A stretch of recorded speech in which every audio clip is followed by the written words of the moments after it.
Hello everybody and welcome to Fly in the Lab. My name is Maria and I am a scientist, PhD student, science communicator and host of this podcast. Fly in the Lab is a place so we can all chat and laugh about our science confessions and lab mishaps. A place so we can dispel myths about scientists and really share some of the humour that gets us through the day-to-day struggles, of which there are many. Thank you so much for joining me, and I hope you enjoy listening to Fly in the Lab. Welcome everybody to a very special podcast episode. Today I am at Teesside University at the National Horizon Centre, and we are celebrating all things biosciences as part of Biology Week with the Royal Society of Biology, which is looking at all aspects of the biosciences, all the way from biology, chemistry, physics, you name it, we're going to talk about it. So I am also super excited today to be joined by Associate Professor Dr. Caroline Orr. Thank you very much for joining me and agreeing to have a chat with me. Do you want to tell us all about yourself, what you do, kind of a little bit about what it is that you research? Definitely. So I'm Caroline Orr. I'm a microbiologist here at Teesside. I've been here for about 10 years now. And I'm interested in all aspects of microbiology. So basically, if you can't see it with your eyes, then I'm interested in it. What I really like doing is taking different samples and looking and finding which bacteria are in there and, most importantly, what they're doing. Those samples can be all sorts of different things, from poo to soil. That, you know, we like all sorts of different diversity. All of the weird and wonderful wacky things. Yeah, definitely. The smellier the better. I'm not sure if I agree. Makes me really popular around here.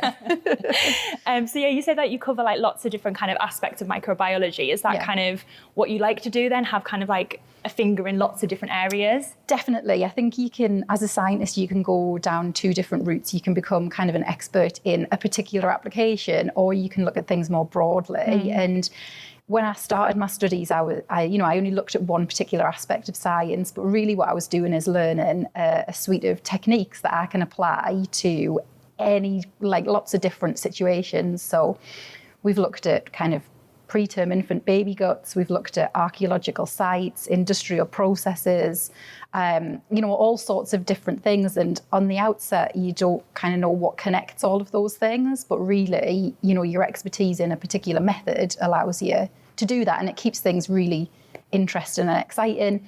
And it means that you've got to work with all kinds of different people. So in those examples, like clinicians, archaeologists, like very different people. And it keeps every day different, which is important. Yeah, definitely. I was going to say, that was going to be my next comment. If every day is different, it keeps things interesting. And actually what you said kind of runs me very nicely onto the theme of today's podcast. So as part of Biology Week, we're going to be talking about sort of like scientific academic journeys. So part of my podcast features is I always do a poll of the episode. And the poll of this episode that I picked was, do you feel like you had a normal or standard journey into science? So I asked this on my Instagram, on Twitter, yes or no. Do you want to have a guess of what way the poll went? I would guess that everyone likes to be an individual. So I'm going to guess that everyone said that their journey was different. That's what I'd guess. Yeah, no, yeah, you're absolutely right. Yeah, so 37% of people said yes, it was fairly normal, and 63% said no, which I actually went the other way to you. I thought it was going to be kind of the other way, that everyone was going to say, yeah, it was smooth sailing, like I did exactly what I thought you were meant to do. But a lot of people actually messaged me and said that they felt that they were almost like ostracized because they felt like they'd had such a different kind of journey into science. I don't know kind of how you feel about that. I'm going to ask kind of, do you want to talk about your kind of academic journey, if you will? Like, how have you kind of found your way to where you are now? Yeah, I mean, I suppose I would have said, I don't feel like my journey was standard, and I suppose it depends how you define standard, but I'm from a first generation academic, if you like. Sort of nobody else in my family has a degree, never mind a PhD. So it wasn't something that was particularly, the idea of an academic journey wasn't something that in any way is familiar to me. I suppose when I did standard qualifications in terms of GCSEs, A-levels, degree, PhD. But in terms of my thought process as I went through them was never, oh, I'm going to become an academic at the end of it. If you'd asked me at the beginning of that, what is an academic, I wouldn't have been able to tell you. And I probably wouldn't have even been able to tell you that when I was doing my degree or anything. I think, when you come from sort of a more sort of first generation kind of background, you don't really have that kind of idea of sort of what a scientist is even. Yeah. Do you feel like you weren't kind of made aware of the options? Because I was exactly the same. So I'm like a first gen scientist. Like my parents didn't go to uni. And I feel like when I first started with my degree, I wasn't presented with all of the options, and I didn't know that you could kind of, do a PhD and sort of do postdocs and become like a professor and things. I just thought you do a science degree, you then work in like a science lab. And that was kind of the extent of my knowledge. Do you feel like it was the same for you? Definitely. I think my interest in sciences, just to begin with, would have been from kind of a medical perspective, like almost like, oh, you're going to become a doctor or a nurse, something like that. And that's how I started to study them, thinking that that's what I'd be interested in. And when I realised that actually that kind of patient-focused career actually seemed quite terrifying and terrible, then what else you did was actually kind of an unknown. It's what attracted me to the idea of degrees that had placement years and this kind of thing, almost like, well, I don't know what that job is at the end. And even when I got to the end of my degree, I can remember people saying, oh, what are you going to do? And I was like, well, just if anyone gives me a job, I'll take it, Even at the end of my PhD, I probably felt like that. Yeah. I think it depends where you are and what you're exposed to, what you think is normal. So your undergraduate degree, am I right in thinking that was biomed? I did biotechnology. Biotechnology, okay. And then was that 3 years or? Yeah, okay. So I did a 3-year degree in biotechnology. It was similar to biomedical science in terms of the modules, but obviously there was a more kind of industrial edge to it. It was quite a small degree. There wasn't loads of people kind of on the course. It meant that we kind of got really close. And I suppose my reason for picking that again was probably in that kind of insecurity of, well, biotechnology is an industry and there's industry in the Northeast, which I could then go and work within. I kind of got to the end of that and still didn't really know what to do with it. But I suppose what all science degrees give you is like an introduction to all sorts of different kinds of biology. And really, regardless of biomedical science, biotechnology, biology, you're seeing like similarities. Yeah, it definitely, I think you're right. I think I spent a lot of time stressing when I was doing my A-levels, picking the right degree, but there's so much kind of that covers all of them and there's aspects that flow into the others. And I think no matter what you choose, that's not you set for life. You can kind of do whatever you want afterwards. Yeah, I think probably when I was picking my degree, if I'm honest, I probably didn't actually know what biotechnology was. If someone had said, give me a definition, I guess it wouldn't be the right one. You would have just nodded that. Yeah, something about biology. And I think that's probably true even of undergraduate students when they look at the modules that they're studying. You just see a list of sciencey words, don't you? And you haven't had exposure to them, so you don't know what they are and what it means. And it's just about trying to see all of the different, like getting a flavour of everything, and then all of a sudden some things will just speak to you.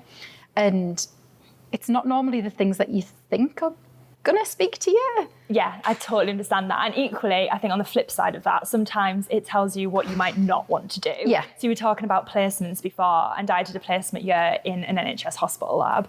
And although I found it fascinating, I was like, this is really interesting, being kind of not on the front line, but kind of working more with like patient samples. I was like, this is amazing.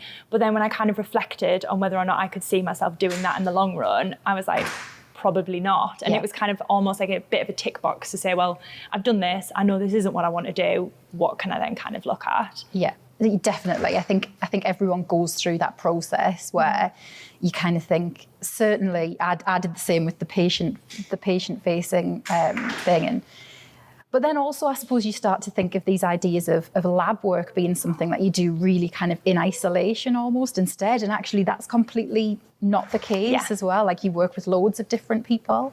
I think it's just about trying different things. It's what I always say to students, if you can get like volunteering experience, like anywhere, it's worth doing. Because even if you rule something out, it's not a waste of time. Absolutely. Definitely. So did you go straight from your undergraduate to your PhD?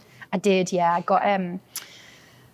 I had the final year panic, which everybody has. Yeah. All final year undergraduates have, of thinking, well, clearly this is a mistake that I've got this far, and I'm never going to get a job.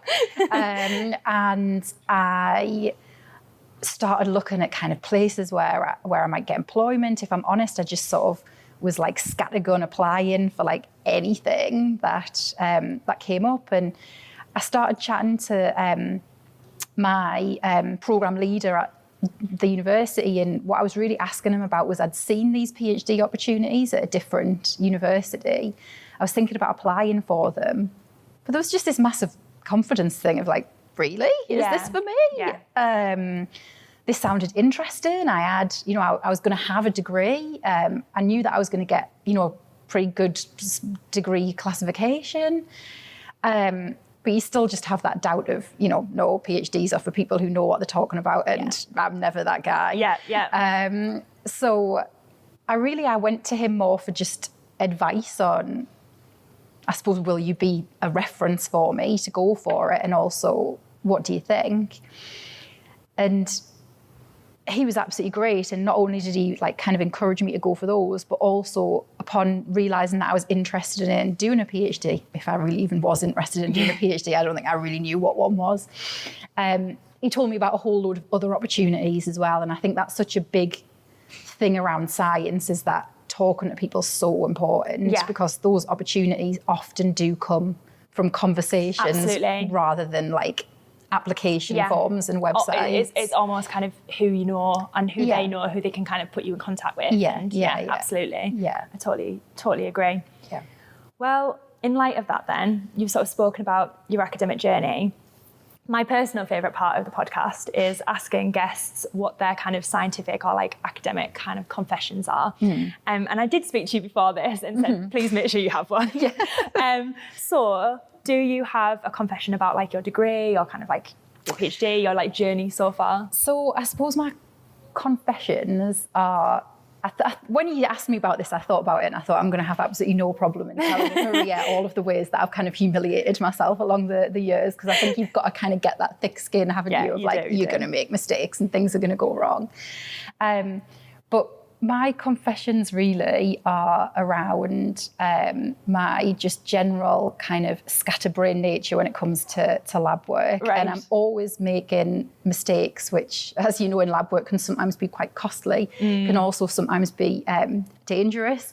And we've got all sorts of rules that are in place to do that. But I think the most ridiculous moment that I had in my kind of academic life was around making a mistake in the lab. I mean, I've done all sorts of things. I mean, I had a fringe at one point. I set it on fire on a Bunsen burner and took my eyebrows off as well as my fringe. I locked myself in a walk-in fridge without my phone, and it took me about 10 minutes to find the button. Thought I might be about to die. But my most ridiculous moment was during my PhD. I did, there was some agricultural work that was involved in my PhD, and we had to grind down grass samples into this really fine powder. Right. And I was using this probably not health and safety approved machine that you had to hold together, and it had loads of blades that were whizzing round which cut this grass sample up. And I was a bit grumpy because it wasn't really part of my PhD, and I'd had to spend the entire day helping my supervisor out, as you do, kind of powderizing these grass samples with this really dodgy piece of equipment, and not at this university. And I, towards the end, stopped concentrating and let go of it. And the whole thing exploded all over the room. And I was really worried because I was in someone else's lab, and the lab was green. And I spent the next sort of half an hour taking green powder off everything and thinking, what's going on? But then I went home grumpy, and on the journey home, on the train that I was on, loads of people were looking at me really weird. I was thinking, why is everyone looking at me like this?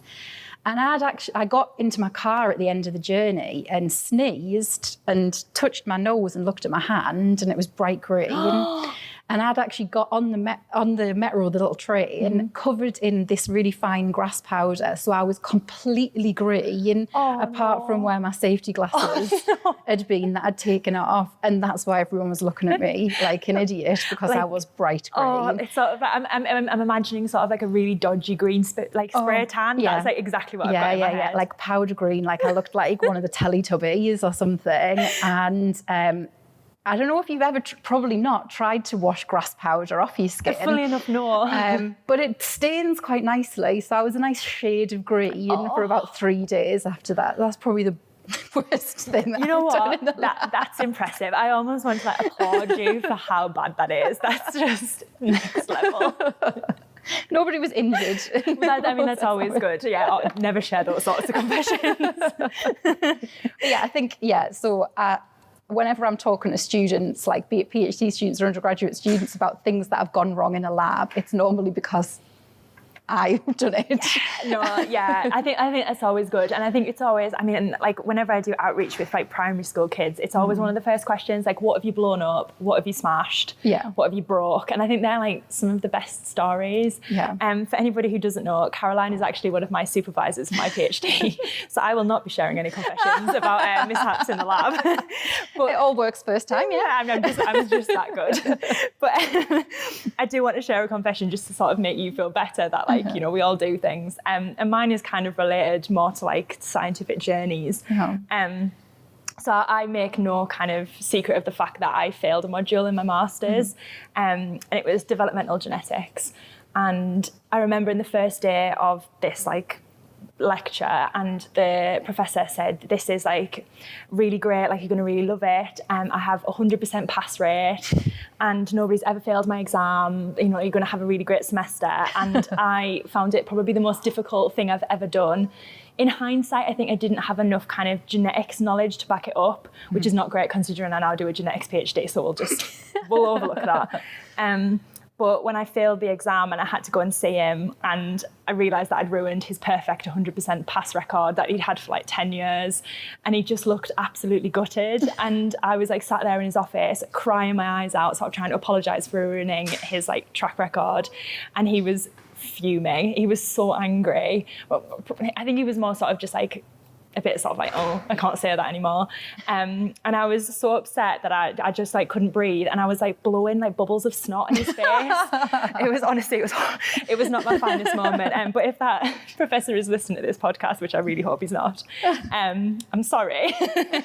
Not great. But yeah, we all do stupid things, whether it's in the lab, whether it's, you know, in front of a lecturer or something like that. We all do daft things sometimes, and that's okay. It's part of science life. Yeah, and that emotion just comes out of really caring about what you do as well. Everyone's had that moment of like having a little cry because their experiment's not worked, and it's really just because you really invested in what you're doing. And I mean, so typical you that you're feeling bad about ruining his pass rate rather than the fact that you didn't get the mark. I did feel bad for myself as well, but I was more nervous about sort of going and seeing him. But I also have some follow-up confessions. So again, I jumped onto Instagram and Twitter and I asked for some people to give their confessions. So I just kind of want your perspectives on this, any like words of wisdom or just your thoughts in general.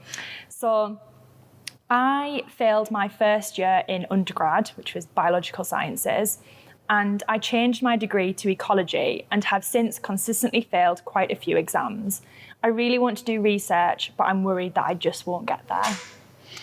I think this is something that you do encounter, that people really struggle with certain kinds of assessment, and particularly exams. I know there's like an exam in one of the modules that I teach, and you do see students who are really capable who just really struggle with that format. And I think one of the things to think is that actually exams are good at testing knowledge to a certain extent, but they're not really a realistic kind of way that you're judged outside of like a qualification. You know, once you do, as you know, in your PhD, there's been no exams as part of your PhD. There's assessment, but it's not examination. And when you go into the world of work, you don't have that, depending on what you do, obviously. A lot of like kind of different fields of science, you don't have that kind of like examination part of it. It's whether you're not passing because you don't understand the content. which is obviously a different problem than whether you're not passing just because in that moment of doing the exam, that kind of assessment isn't working for you. Yeah. And I think that's really what you need to ask when... Yeah, absolutely. I think that definitely is worth sort of thinking about, and even kind of thinking about prior to maybe even like applying for degrees, because I kind of wish that I'd thought about that, because I just can't do exams. Exams are not my strong suit. I get really nervous and my brain just goes blank. I don't think I ever got higher than like a 2-2 in any of my exams. Couldn't do it.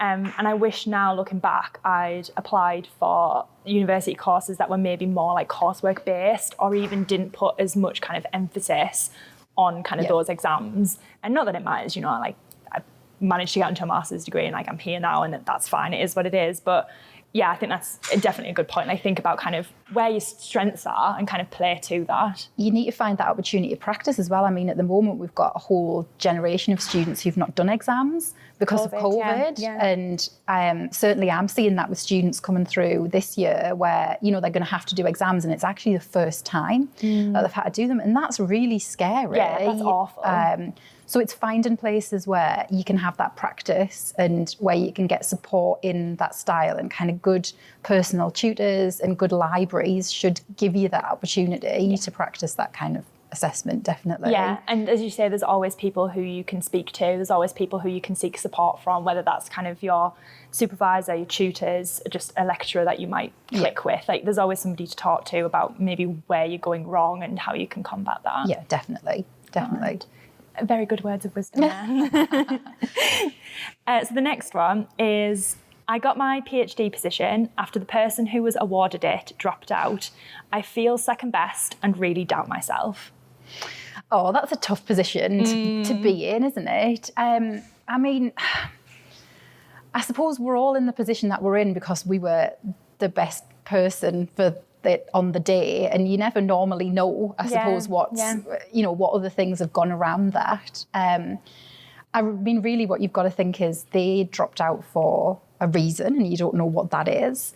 But in many ways, it's an opportunity that it's presented to you, and really what you've got to do is grab it and, you know, and make it work for you. And throughout the course of your academic career, you're never going to be the best all the time. You're always going to have these comparisons that you can make to other people. And I think you're going to struggle to find anyone who, when they make those comparisons, is always coming out on top. Yeah. I'd like to meet them. But so you've really got to just think, well, this is an opportunity for me. I'm going to make the most of it. And even if there is any kind of like lingering thing from other people around, this other person should have got it, it's time to show them that, no, like you were the right person for it. And that kind of push can often make people actually perform even better when they think they've got something to prove. But yeah, it's not a nice start. Yeah, I agree. And I think I'm like a big believer in like everything happens for a reason. And I just think there's a reason why that person didn't get it and you did. Don't let that kind of get to you. Just crack on. You've got the PhD position. Make the best of it. Exactly. I mean, they're competitive and there's not that many around. So. Yeah, even to get to like the second place, I'd be like, that's a win. yeah, exactly. I mean, we recruit PhD students frequently, and the person who we put as second choice is always a really good person. So yeah, I think like just put it behind you and look at the opportunity instead of what was before it. Yeah, totally agree. And then the final confession before we move on to questions is, I really regret picking my field of study, animal science. I love it, but I feel like it isn't talked about or funded as well as some other bio subjects. Oh, well, the grass is always greener on the I definitely have things to say about this.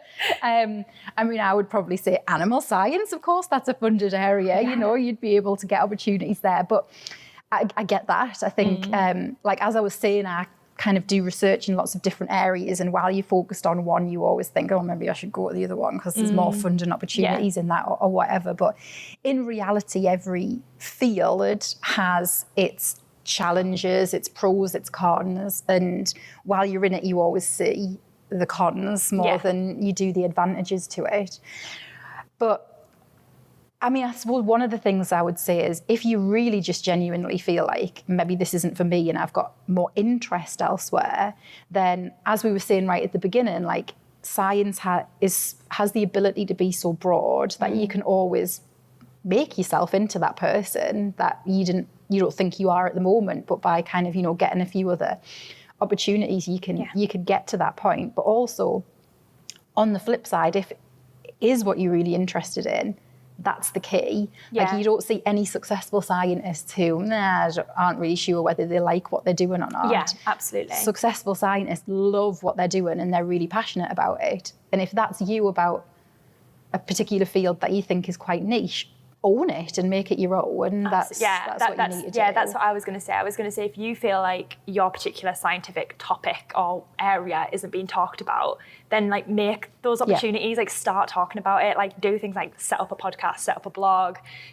start talking about it and try and like open up sort of opportunities and like things that way, because there's no reason why it couldn't be the most talked about thing in like a few years' time, or things are so often changing that I don't think you can ever say, oh well, this is like an area that's never going to be talked about, because that's just not the case. I mean, look at what's happened since COVID. There's viral studies have like kind of gone through the roof. So never say never type thing. Definitely. And I think the fact that this person is interested in it means there must be some merit in that as well. And I mean, I always laugh and like I'm at heart a sort of soil microbiologist, and everybody thinks soil's boring. And if you walk into a pub and say, oh, I study soil, not interested at all. But I always laugh to the students, like when they come in their first year and say, I'm going to, my job is to convince you that soil is the most interesting thing that you can study. And I would hope that by kind of me being passionate, enthusiastic about it, that's what I'm doing. I'm selling my niche area of science to them. Yeah. And that's just what you've got to do as a scientist to plug what you're doing. And even if it's just like one or two people, I mean, like I talk about flies till the cows come home. And even like my grandparents now who know nothing about science know loads about how to like sex a fly, how to mate them. And I'm just like, my job is done. Skills for life. Exactly. Okay, so just to kind of finish up then, I've just got a couple of kind of quick fire-ish questions that I asked. I basically said, I'm going to be talking to an associate professor. Is there anything that you would like to ask her? And there were some really interesting questions came through, and I've kind of tried to combine a few of them. So the first one is, did you ever want to leave academia during your PhD? I think everybody at some point wants to throw the towel in their PhD. You hit the wall. You hit several walls. I think it's, the quickest way you can get through a PhD is in 3 years, but often they're longer than that. And I think there's always within a 3-year period of your life, you are going to change. And it's a massive journey that you go on when you start a PhD. Like I say, when I started a PhD, did I really know exactly what a PhD was? Did I really know what the area was that I was getting into? If I'm honest, probably not. By the end of it, I did. By the end of it, I knew exactly what that was. And I think when you first start, you have the issue. Like I didn't do a master's, for example. I went straight from my degree to a PhD, and I had all these doubts about I should have done a master's first. You have all sorts of like personal circumstances that affect you during those 3 years. Like everybody in a 3-year period of their life has something that happens that means that coming to work is difficult, and a PhD amplifies all of that. You're also in a position where you're doing something that not a lot of other people do. So in your friendship group or your family, you probably don't have a lot of people who really understand what you're actually doing and what the burden it puts on you. And that's when having kind of a community of other PhD students and other academics is really important, because they do know. And so I certainly had times where I thought I wasn't good enough to do it, or where I thought maybe I needed to go and find a job that would pay me more money rather than whatever this PhD nonsense is. Or when I just sort of felt like it was too tough. But it's where you find your support that gets you through that, because you do get to a certain point where you're like, well, I've come this far. Yeah, you know you do. It's almost like sheer stubbornness that just like gets you over the end. Yeah, exactly. That makes total sense. The sort of question that feeds then into that is, did you ever think that you wouldn't make it?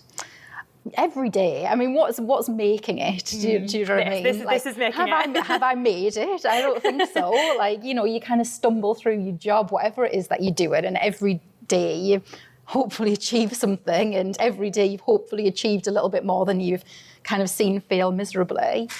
And I can certainly think, particularly during my PhD, when you've done months and months of an experiment that just isn't working, where you think, this is never going to be me. I'm never going to get this to work. And that stubbornness has got to get you through. And that's where really kind of like talking to other people and finding ways around the problem are going to get you through. But that's hard. Yeah. Failure is hard. Repeated failure is really hard. And it really kind of like stamps you down. And I suppose in a PhD, as much as we recommend PhDs to everybody, a PhD is basically a series of lots and lots of failures and then one success that kind of gets you what you need at the end of it. And that's hard to go through that process. You're a bit broken by the time that you get to the end of that. And an academic career is sometimes a little bit like that as well, like lots of failures and things that don't work, particularly in the lab. Maybe it's just me that's incompetent. No, but, you know, it's not. I definitely understand that. There's lots of people that are like that. And so you do feel often like, this is not for me, and that imposter syndrome is just massive for everybody. Absolutely. And it's really interesting I'm really lucky in that I've got some good mentors within the academic community, and many of them are very senior academics.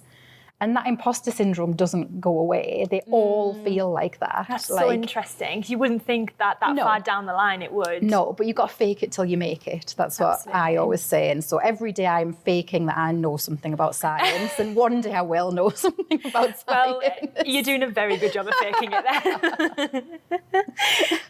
there. So what are the differences in challenges that you faced when you were job hunting post PhD or degree compared to what you feel current students might face?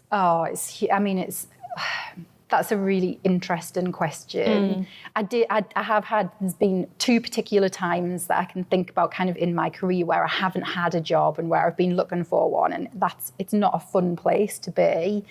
You start questioning whether these qualifications that you've worked so hard were really worth it, whether you should be just coming out of this kind of field altogether.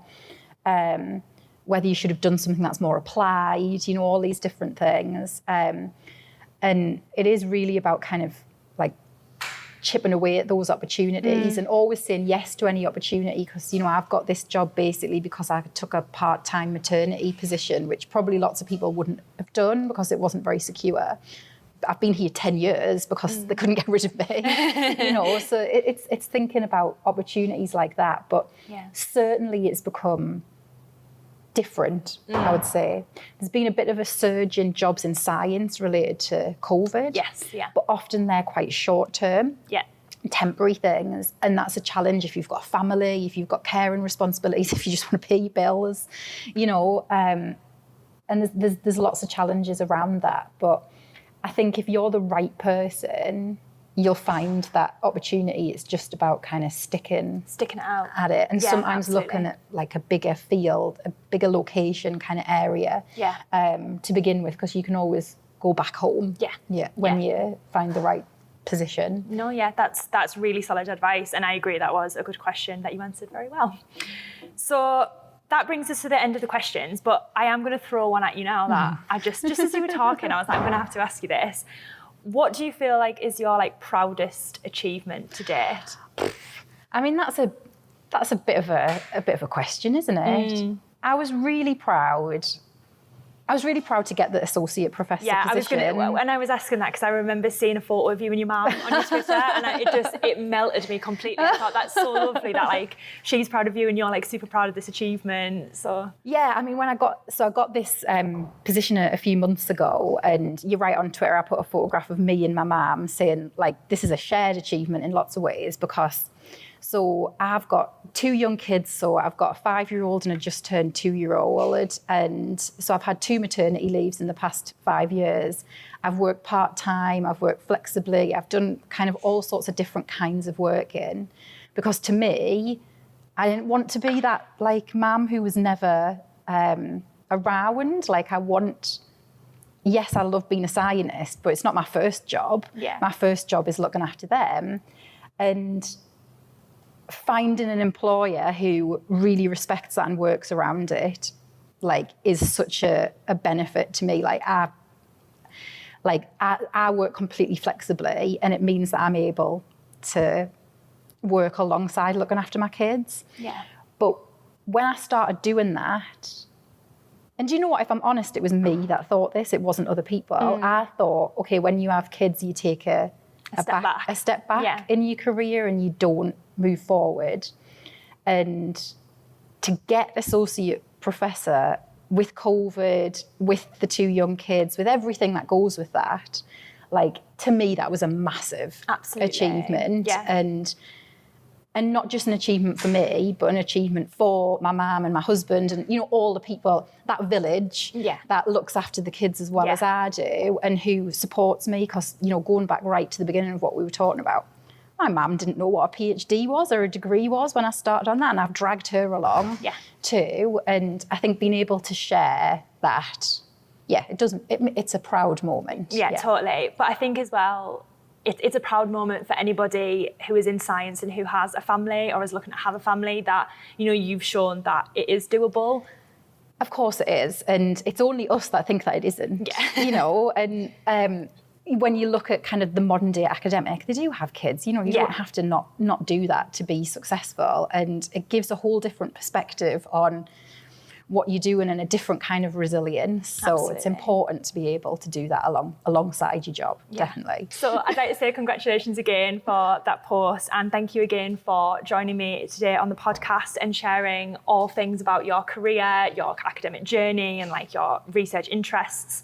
I've thoroughly enjoyed chatting to you, and I'd like to thank everybody who's listened to this podcast episode as well. And I would just like to kind of end this by asking, do you have any advice to give to current students, prospective students, anything about kind of getting into science or like doing science, anything that you really want to kind of say? I think really it's just find something that you love and keep doing it, and find the ways of being able to do it, because there's always a way and there's always something that, you can make your own, and it doesn't have to be a big thing. It's just finding that thing that makes you want to come to work. Yeah. Very good advice. Oh, thank you very much. Thank you very much for listening, and hopefully we'll catch you again another time.